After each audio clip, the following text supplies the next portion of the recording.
গতকালকে নেতা এসেছেন, যেই নেতা নতুন একটি প্ল্যান নিয়ে আমাদের সামনে হাজির হয়েছেন, নাকি তিনি বলেছেন I have a new plan. আমরা বলতে চাই 17 বছর আগে আপনি যেভাবে দুর্নীতির দায়ে, আপনি যেভাবে হাওয়া ভবন তৈরি করে, আপনি যেভাবে খাম্বা দিয়ে কারেন্ট না দিয়ে এদেশকে তলাবিহীন ঝুড়িতে পরিণত করার জন্য আপনার যেই কার্যক্রম ছিল, আপনি কি নতুন করে সেটাকে 17 বছর ধরে প্ল্যান করে করে এটাকে একটি রিকমেন্ডেশন করে নিয়ে আমাদের সামনে হাজির হয়েছেন? আমরা বলতে চাই পুরাতন বউকে নতুন শাড়িতে আমরা আর দেখতে চাই না। আপনারা কি প্ল্যান নিয়ে আসতে পারেন আমাদের জানা আছে। অতএব নতুন করে বাংলাদেশের মানুষের সাথে আর ধোঁকাবাজি করবেন না। জুলাই অভ্যুত্থান পরবর্তীতে যারা চাঁদাবাজি করেছে, যারা বিভিন্নভাবে টেন্ডারবাজি করেছে, যারা বিভিন্নভাবে তদবির বাণিজ্য করেছে, আগামী জাতীয় সংসদ নির্বাচনের জনগণ তাদেরকে লাল কার্ড দেখাতে প্রস্তুত রয়েছে। অতএব নতুন কোন প্ল্যান দিয়ে বাংলাদেশের মানুষকে আর বোকা বানানো যাবে না ইনশাআল্লাহ। আমরা যদি শপথ নিতে পারি, আমরা যদি কাজ করতে পারি, আমরা যদি আজকে থেকে নিয়ত করে মাঠে নামতে পারি, তাহলে আগামী জাতীয় সংসদ হবে ইসলামের সংসদ, আগামী জাতীয় সংসদ হবে কোরআনের সংসদ, আগামী জাতীয় সংসদ হবে ইসলামের সংসদ, আগামী জাতীয় সংসদ হবে পীর সাহেব চরমনায়ের সংসদ, আগামী জাতীয় সংসদ হবে হাত পাখার সংসদ। ঠিক কিনা ভাইরা আমার? মুক্তির মূল মন্ত্র ইসলামী শাসনতন্ত্র, ইসলামী ছাত্র আন্দোলন বাংলাদেশ নরসিংদী জেলা শাখার জেলা সম্মেলন 2026।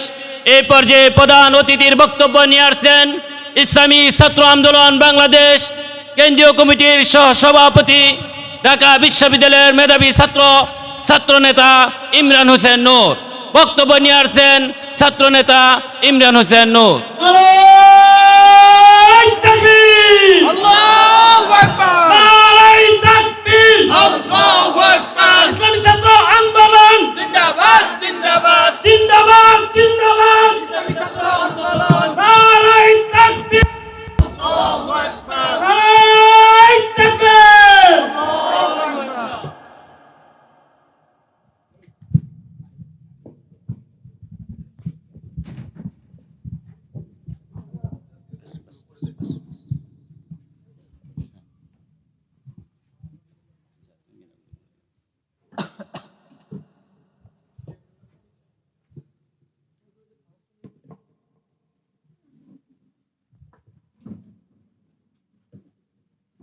উহারা চাহুক দাসের জীবন, আমরা শহীদি দরজা চাই।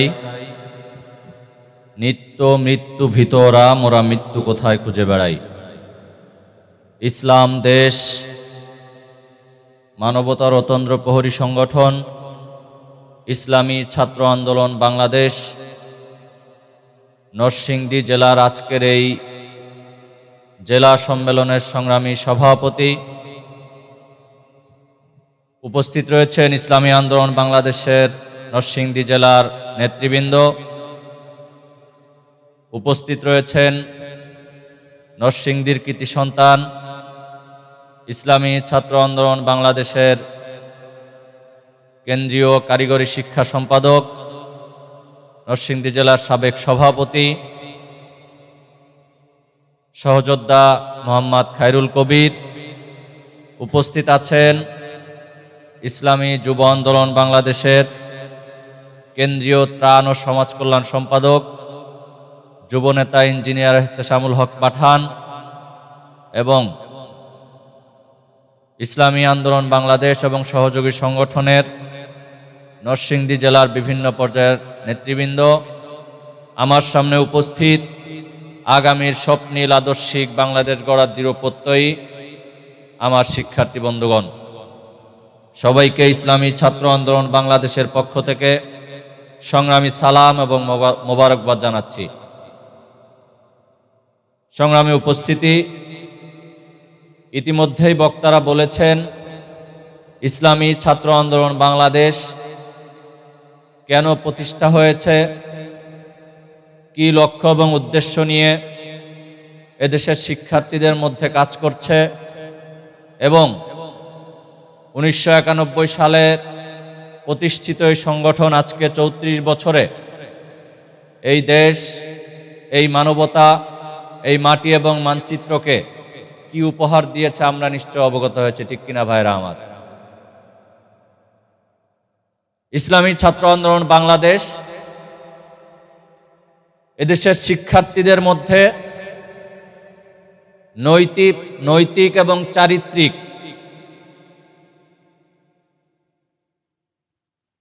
একটি প্রক্রিয়ার মাধ্যমে এদেশের শিক্ষার্থীদেরকে সুখী সমৃদ্ধ কল্যাণ রাষ্ট্র হিসেবে বাংলাদেশ গড়ে তোলার জন্য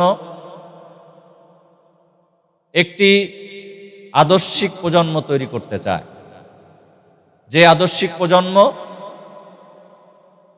কোনো টেন্ডারবাজি, চাঁদাবাজি, হল দখল,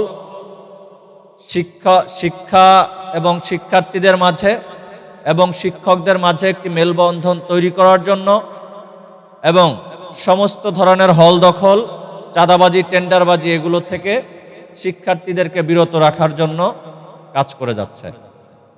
আমরা দেখেছি ইসলামী ছাত্র আন্দোলন বাংলাদেশ বিগত 34 বছরে হাজার হাজার এমন দেশপ্রেমিক প্রজন্ম তৈরি করেছে, যেই প্রজন্ম আজকে রাষ্ট্রের বিভিন্ন সেক্টরে বিভিন্ন পর্যায়ে দায়িত্ব নিয়োজিত রয়েছে। এই প্রজন্ম যেখানে দায়িত্বে রয়েছে সেই সেক্টরে কোনো ঘুষ নেই, সেই সেক্টরে কোনো দুর্নীতি নেই, সেই সেক্টরে কোনো চাঁদাবাজি নেই, সেই সেক্টরে কোনো সন্ত্রাস, মাদক এগুলোর কোনো ছোঁয়া আমরা দেখতে পাই না। পাশাপাশি আমরা অনেক সংগঠন দেখি সাংগঠনিকভাবে মাদকের চর্চা করে। আমরা অনেক ছাত্র সংগঠন দেখি সাংগঠনিকভাবে হল দখলের রাজনীতি করে। অনেক ছাত্র সংগঠন দেখি সাংগঠনিকভাবে বিভিন্নভাবে নারীদেরকে হয়রানি করে। আমরা অনেক ছাত্র সংগঠন দেখি বিভিন্নভাবে শিক্ষক এবং শিক্ষার্থীদেরকে একটি দূরত্ব তৈরি করে ক্যাম্পাসে শিক্ষার সুষ্ঠু পরিবেশ বজায় রাখতে তারা পারে না। আমরা দেখেছি এমন ছাত্র সংগঠন রয়েছে যেই ছাত্র সংগঠনের সদস্য থেকে শুরু করে টপ লেভেলের নেতা পর্যন্ত তারা শিক্ষকদের সাথে অসদাচরণ করে। তারা শিক্ষার্থীদেরকে মনে করে তাদের দাস, এজন্য তারা বিভিন্নভাবে হলের মধ্যে তারা র্যাগিং কার্যক্রম চালায়, নির্যাতন চালায় এবং আমরা দেখেছি শিক্ষার্থীদেরকে নির্যাতন করতে করতে এক পর্যায়ে তারা মেরে ফেলে। এরকম ইতিহাসও আমাদের কাছে রয়েছে।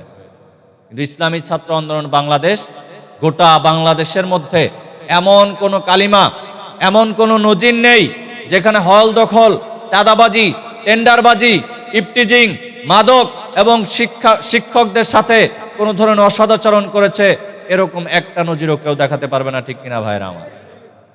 সংগ্রামী উপস্থিতি, এই ধারাবাহিকতা আমাদেরকে অব্যাহত রাখতে হবে। আজকে আমরা যারা এখানে উপস্থিত হয়েছি ইসলামী ছাত্র আন্দোলন বাংলাদেশের বিভিন্ন পর্যায়ে দায়িত্বে নিয়োজিত আছি, আমাদেরকে মনে রাখতে হবে আমাদের পূর্বে যারা কাজ করে গিয়েছেন রুহানিয়াত এবং জিহাদের সমন্বিত একটি প্রয়াস, যেই প্রয়াসের মাধ্যমে ব্যক্তি নিজেকে গঠন করেছেন, সেই আমাদের পূর্বসূরি যারা আছেন তারা নিজেদেরকে গঠন করেছেন। সমাজে প্রত্যেকটি শিক্ষার্থীর কাছে একটি দাওয়াত পৌঁছেছেন, যেই দাওয়াতের মাধ্যমে নিজেকে মাদক থেকে, দুর্নীতি থেকে এবং বিভিন্ন ধরনের হামলা, মামলা, রাহাজানি, সন্ত্রাস থেকে নিজেদেরকে সেভ রাখা যায়। এভাবে আমাদেরকে কাজ করে যেতে হবে। আমরা যদি এই ধারাবাহিকতা অব্যাহত রাখি, যেই লক্ষ্য এবং উদ্দেশ্য নিয়ে এই সংগঠন প্রতিষ্ঠিত হয়েছে এবং 34 বছরে এই সংগঠন লক্ষ্যচ্যুত হয়নি, এখনো পর্যন্ত কোনো ধরনের অসুবিধা তৈরি হয়নি, আমাদের মাধ্যমে এই সংগঠন আরো বেশি বেগবান হবে ইনশাআল্লাহ। সংগ্রামী উপস্থিতি, আজকে এমন একটি সময়ে এই সম্মেলন অনুষ্ঠিত হতে যাচ্ছে যেই সময়ে আজকের বাংলাদেশ, আজকের বাংলাদেশের অর্থনীতি, আজকের বাংলাদেশের রাজনীতি, আজকের বাংলাদেশের সার্বিক পরিস্থিতি গভীর এক সংকটের মুখে পতিত হয়েছে। আমরা দেখেছি 1971 সালে যে মুক্তিযুদ্ধ হয়েছিল, সেই মুক্তিযুদ্ধের যে লক্ষ্য এবং উদ্দেশ্য ছিল সাম্য, মানবিক মর্যাদা এবং সামাজিক ন্যায় বিচার প্রতিষ্ঠা। দেশের মানুষের দীর্ঘদিনের একটি স্বপ্ন ছিল, আশা ছিল এদেশের মানুষের ভাতের অধিকার প্রতিষ্ঠিত হবে, এদেশের মানুষের ভোটের অধিকার প্রতিষ্ঠিত হবে। কিন্তু স্বাধীনতার 54 বছর পেরিয়ে 2024 সাল পর্যন্ত এসেও আমরা এই লক্ষ্যগুলো, উদ্দেশ্যগুলো পূরণ করতে ব্যর্থ হয়েছে, ঠিক কিনা ভাইয়েরা আমার? আজও স্বাধীনতার কাঙ্ক্ষিত সেই ফল, কাঙ্ক্ষিত সেই লক্ষ্য, কাঙ্ক্ষিত সেই রেজাল্ট আজও বাংলার মানুষের কাছে অধরা রয়ে গিয়েছে। আমরা দেখেছি স্বাধীনতার পরে যারা এদেশকে গড়ার জন্য বিভিন্নভাবে দেশের মানুষকে স্বপ্ন দেখিয়েছে, যারা এদেশের মানুষের অধিকার নিয়ে কথা বলার জন্য বিভিন্ন সময় ভোটের জন্য আমাদের কাছে পায়ে দাঁড়ে দাঁড়ে এসে পৌঁছেছে, আমরা তাদেরকে সরল মনে ভোট দেওয়ার মাধ্যমে, সমর্থন করার মাধ্যমে সংসদে পাঠিয়েছি। আমরা চিন্তা করেছি তারা আমাদের কথা বলবে, জনগণের কথা বলবে, দেশের কথা বলবে, স্বাধীনতা সার্বভৌমত্বের কথা বলবে। কিন্তু আমরা দেখেছি ক্ষমতায় যাওয়ার পরে তাদের অরিজিনাল রূপ প্রকাশ আমরা দেখতে পেয়েছি। আমরা দেখেছি তারা আর জনগণের চিন্তা করে না, তারা দেশের চিন্তা করে না, তারা সংসদে বসে বিদেশি প্রভুদের দাবিদারি করে।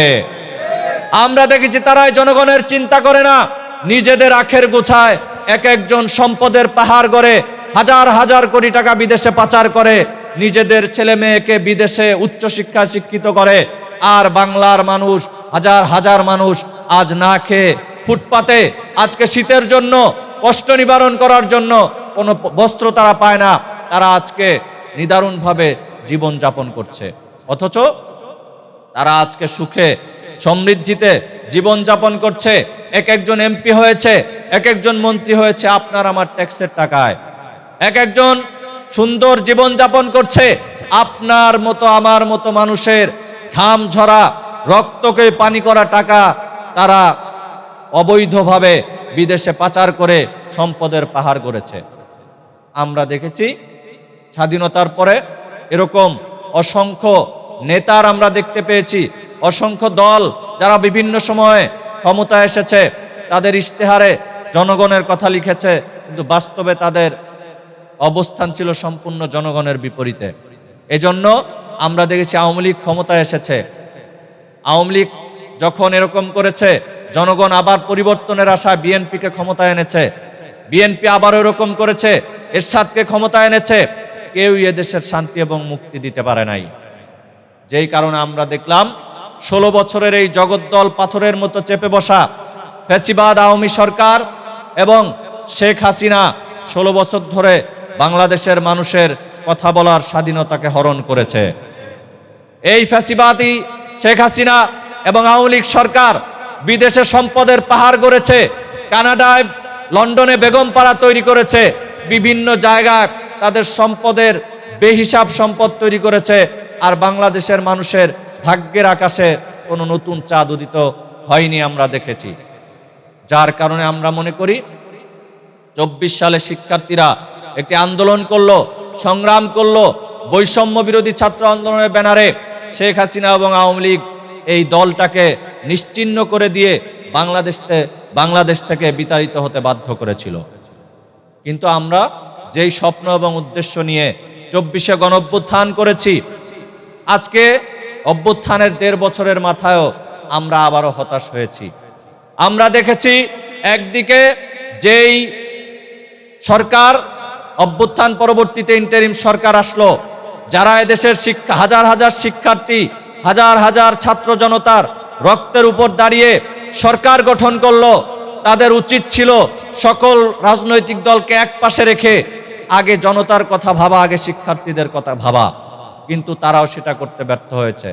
তারা মন্ত্রীপাড়ায় গিয়ে এক একজন আরাম আয়েশ করছে, অথচ এদেশের শিক্ষার্থীরা আজও শিক্ষার পরিবেশ বজায় রাখার জন্য, শিক্ষার্থীদের অধিকার আদায় করার জন্য আজও রাজপথে নামতে আমাদেরকে বাধ্য করেছে, ঠিক কিনা ভাইরা? আমরা বলতে চাই, আমরা শিক্ষার্থী যারা রয়েছি, আমরা স্পষ্ট করে বলতে চাই 24-এর গণঅভ্যুত্থান পরবর্তীতে যেই শিক্ষার্থীদের ডাকে গণঅভ্যুত্থান হয়েছে, সবচেয়ে বেশি রক্ত ঝরেছে যেই শিক্ষার্থীদের, অভ্যুত্থান পরবর্তী সরকারের সবচেয়ে বেশি প্রায়োরিটি দেওয়া উচিত ছিল এদেশের শিক্ষা খাতকে। আমরা দেখেছি তারা দিতে সম্পূর্ণরূপে ব্যর্থ হয়েছে। আমরা দেখেছি অনেকগুলো কমিশন হয়েছে, সংস্কার কমিশনের নামে অনেকগুলো কমিশন হয়েছে, কিন্তু শিক্ষা সংস্কারের কোনো কমিশন তারা করতে ব্যর্থ হয়েছে। আমরা দেখেছি এই অভ্যুত্থান পরবর্তীতে একটি বাজেট হয়েছে। বিগত সময় আমাদের আন্দোলন ছিল, সংগ্রাম ছিল যে শিক্ষা খাতে ন্যূনতম মূল বাজেটের 20% বরাদ্দ দেওয়া। আমরা তো ভেবেছিলাম, আমরা আন্দোলন করেছি, সংগ্রাম করেছি, আমাদের আন্দোলন এবং সংগ্রামের ফলে তারা এক একজন মন্ত্রী হয়েছে, এক একজন উপদেষ্টা হয়েছে। আমাদের কাছে মনে হয়েছিল তারা এই শিক্ষা খাতকে এবার হয়তো গুরুত্ব দিবে, কিন্তু তারা সেই আগের মতোই রয়ে গিয়েছে।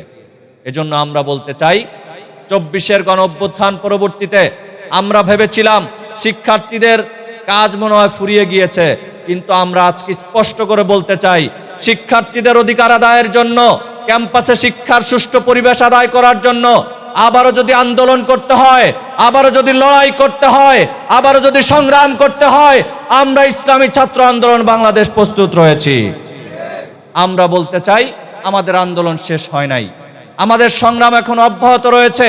এজন্য সবাইকে সজাগ থাকতে হবে, সচেতন থাকতে হবে। সংগ্রামে উপস্থিতি, সামনে জাতীয় নির্বাচন। আগামী জাতীয় নির্বাচনে দুইটা পক্ষের লড়াই হবে। একটা পক্ষ হলো ইসলামের পক্ষে, আরেকটা পক্ষ থাকবে ইসলামের বিরুদ্ধে, ইসলাম বিদ্বেষীদের পক্ষে। আজকে এই সম্মেলন থেকে আমরা শপথ করতে চাই, আগামী জাতীয় সংসদ নির্বাচনে আমরা ইসলামের পক্ষে থাকবো ইনশাআল্লাহ। আগামী জাতীয় সংসদ নির্বাচনে ইসলামকে বিজয় করার জন্য আমাদের যদি জীবন যায়, আমাদের যদি ঘাম যায়, ইসলামী ছাত্র আন্দোলন বাংলাদেশের নেতৃত্বে পীর সাহেব চরমনায়ের নির্দেশনায় আমরা সর্বদা সদা সর্বদা প্রস্তুত রয়েছে, ঠিক কিনা ভাইরা আমার? ইসলামকে বিজয়ী করার জন্য ওয়ান বক্স পলিসি এসেছে। পীর সাহেব চরমনায়ের অক্লান্ত পরিশ্রমে গোটা বাংলাদেশের ইসলামপন্থীরা একত্রিত হয়েছে। গোটা বাংলাদেশের সমস্ত সংসদীয় আসনে একটি করে বাক্স যাবে ইসলামের পক্ষে। এই ইসলামের পক্ষে যেই বাক্স যাবে, সেই বাক্সকে জিতিয়ে আনার জন্য আপনার আসনে, আপনার পাড়ায়, আপনার মহল্লায়, আপনার শিক্ষা প্রতিষ্ঠানে, আপনার মসজিদে সর্বাত্মকভাবে দাওয়াতি কাজ করতে হবে। যেই লক্ষ্য এবং উদ্দেশ্য নিয়ে অনবক্স পলিসি হয়েছে, আগামী জাতীয় সংসদে ইসলামকে ক্ষমতা আনার মাধ্যমে ইসলাম বিরোধীদেরকে দাঁত ভাঙা জবাব দিতে হবে ইনশাআল্লাহ। আমরা দেখেছি কতিপয় ইসলামী দল নাম ধারণকারী, ইসলামী নেতা ধারণকারী দুইটা আসনের আশায়, সামান্য কিছু লোভের আশায়, সংসদীয় আসন এবং সম্পদের আশায় তারা ইসলাম বিদ্বেষীদের সাথে একাত্মতা পোষণ করছে, তাদের পিছনে একটু হালুয়া রুটির ভাগ নেওয়ার জন্য ঘুরছে। আমরা তাদেরকে ধিক্কার জানাই।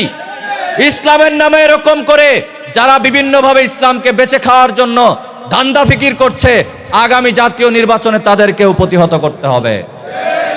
আমরা যদি শপথ নিতে পারি, আমরা যদি কাজ করতে পারি, আমরা যদি আজকে থেকে নিয়ত করে মাঠে নামতে পারি, তাহলে আগামী জাতীয় সংসদ হবে ইসলামের সংসদ, আগামী জাতীয় সংসদ হবে কোরআনের সংসদ, আগামী জাতীয় সংসদ হবে ইসলামের সংসদ, আগামী জাতীয় সংসদ হবে পীর সাহেব চরমনায়ের সংসদ, আগামী জাতীয় সংসদ হবে হাত পাখার সংসদ, ঠিক কিনা ভাইরা আমার? এজন্য হক এবং বাতিলের পার্থক্য তখনই প্রকাশ পায় যখন হক সামনে আসে। আজকে হক আমাদের সামনে এসেছে, বাতিলদের যারা বিভিন্নভাবে বাতিলের তাবেদারি করে তাদের মুখোশ উন্মোচন হয়েছে। আমরা বলতে চাই, এখনো সময় আছে, সাবধান হয়ে যান। ইসলামের নামে সব ভাগবাটোয়ারা করবেন না। জনগণ আপনাদেরকে উচিত জবাব দিতে আগামী জাতীয় সংসদ নির্বাচনকে বেছে নিয়েছে ইনশাআল্লাহ। সর্বশেষ যে কথাটি বলতে চাই, আমরা দেখেছি গতকালকে নেতা এসেছেন, যেই নেতা নতুন একটি প্ল্যান নিয়ে আমাদের সামনে হাজির হয়েছেন, নাকি? তিনি বলেছেন, I have a new plan. আমরা বলতে চাই, 17 বছর আগে আপনি যেভাবে দুর্নীতির দায়ে, আপনি যেভাবে হাওয়া ভবন তৈরি করে, আপনি যেভাবে খাম্বা দিয়ে, কারেন্ট না দিয়ে এদেশকে তলাবিহীন ঝুড়িতে পরিণত করার জন্য আপনার যেই কার্যক্রম ছিল, আপনি কি নতুন করে সেটাকে 17 বছর ধরে প্ল্যান করে করে এটাকে একটি রিকমেন্ডেশন করে নিয়ে আমাদের সামনে হাজির হয়েছেন?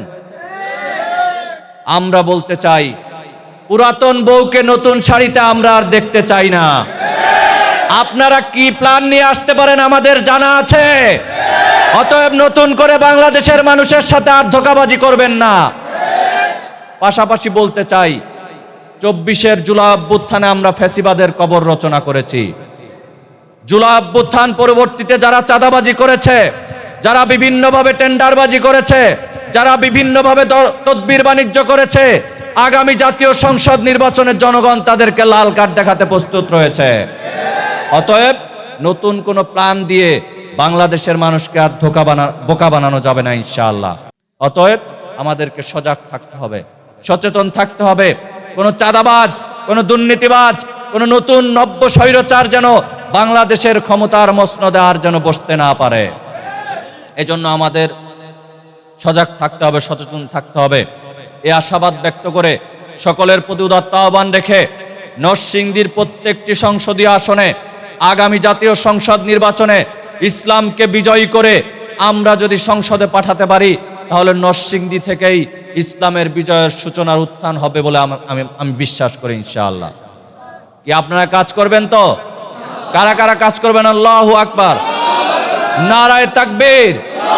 আগামী জাতীয় সংসদ নির্বাচনে ইসলামের পক্ষে এক বাক্স নীতিকে আমরা সংসদে পাঠিয়ে ইনশাআল্লাহ আমরা আমাদের এই সংগ্রামকে, আন্দোলনকে আমরা বন্ধ করব ইনশাআল্লাহ।